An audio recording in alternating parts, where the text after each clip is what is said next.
Afdeling 8 Gammel Skolevej i Ballerup har gennemgået en kæmpe forvandling. Det var nogle små værelser, fordi man skulle ligesom klemme 4 værelser ned på få kvadratmeter. Vi havde nogle gennemgående vægge, og de tog lyden med sig ned. Hvis der var en, der havde en telefon stående på et bord, der vibrerede, så kunne du høre den nede i lejligheden nedenunder. Og det gjorde også, at da børnene var små, så tysser du mere på dem. Pas nu på, eller lad være med alarm. Alt blev taget ud, så der kun stod murene tilbage. Fra den spæde start til projektet stod færdigt, gik der cirka 10 år. Af dem har beboerne været genhuset i op til 2,5 år. Fra begyndelsen har kommunikationen med beboerne haft høj prioritet. Vi havde inviteret beboerne ind til en workshop, hvor vi så har siddet og de har siddet og skitseret sammen med os. Så vi har egentlig haft beboerne med helt fra starten af deres tanker og deres drømme og deres idéer. De har været med hele vejen og meget engageret og frustreret også fra tid til anden. Jeg synes, det har været sindssygt spændende. Altså det har været det der med at få lov til at komme helt ned i, hvordan det egentlig fungerer. Så har det været egentlig meget frustrerende, fordi at du føler nogle gange, at du går 1 skridt frem, og så går du 3 tilbage. Der kommer badeværelse lige herindfor. Det var der, hvor der så var køkken før. Og så kommer der køkken, det kommer så til at være sådan en stor vinkel ved de 2 vinduer der.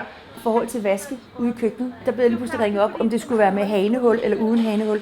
Og jeg anede ikke, hvad et hanehul var. Om det skal, hvordan lågerne skal åbnes ude i køkkenet, om det skal være med krydderihylde eller ej, eller hvad farve fliser og klinker. Og, altså, jamen, der er vildt mange ting. Når man har været med til at tegne og føde det her renoveringsprojekt, så har man også et andet ejerskab som beboer og føler, at de har haft en indflydelse. Og det har de også på facadematerialer, på belysningsarmaturer, legepladsredskaber, altså hele vejen rundt. Hvis ikke du bor et sted, hvor du har det godt og føler dig godt tilpas, så mangler der noget i ens liv. Vi har jo holdt nogle arrangementer, hvor der har været noget åbent hus, og så har der været løbende nyhedsbreve, vi skriver og fortæller beboerne, nu er vi så langt, vi er rendt ind i de udfordringer, sådan, så de føler, at vi ikke glemmer dem. I 25 af lejlighederne flytter de tidligere beboere tilbage.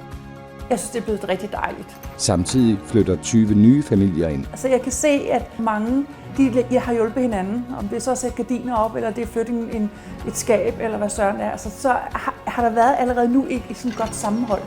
Og det er jo så vores store opgave, at vi ligesom skal fremdyrke det endnu mere, så vi bliver ved med at have den gode afdeling, vi har hernede.